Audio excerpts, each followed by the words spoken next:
Hello guys. Now, wacha niulize hii swali. As a concerned Kenyan citizen, as a lover of Kenyan music,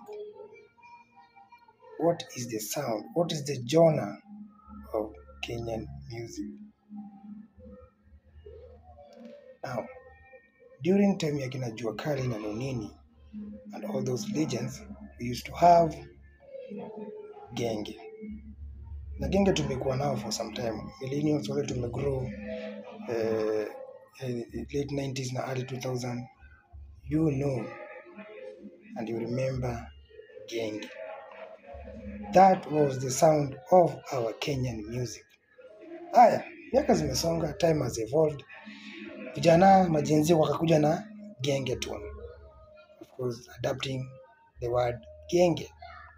Around 2018, 2019, 2021, huko 2022.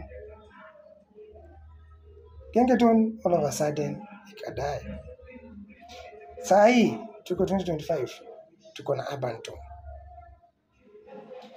Now, hii mziki ya urban tone, mziki ni poa, ina trend 1 week, 2 weeks, kienda sana 1 month. Mziki inadai because it lacks originality. Because hawa vijana wanatumia rhythm za Jamaica. Anachukua tu ile rhythm ya Jamaica vile ilikuwa kwa hiyo song yao ya dancehall, then anaweka sheng ndani. Inakuwa mziki urban tone. But because it lacks originality, mziki inadai within 1 month. That's why mziki yetu haiendi mbali sana. Huwezi sema hii mziki hapa tu tutashinda nayo Grammy. Can't happen. We need to go back to our roots. Kama ni kuimba sheng, tutumie our own beats. Zile beats za genge tone, zile beats tulikuwa tunasikizaga ngoma za kina Jua Kali na Nonini.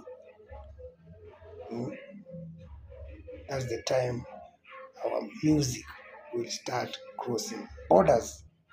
Seriously crossing borders. Tunasema sasa we have our genre. Ati muziki majenzi wanaimba tunaimba saa hii urban tone, song inashika 1 week, 1 month, kienda sana ina trend, then inadai, unasahau kama kulikuwa na muziki kama hiyo. We need to do something. Kenyan producers, DJs, wale DJs legends wanajua muziki sound. We need to work on this.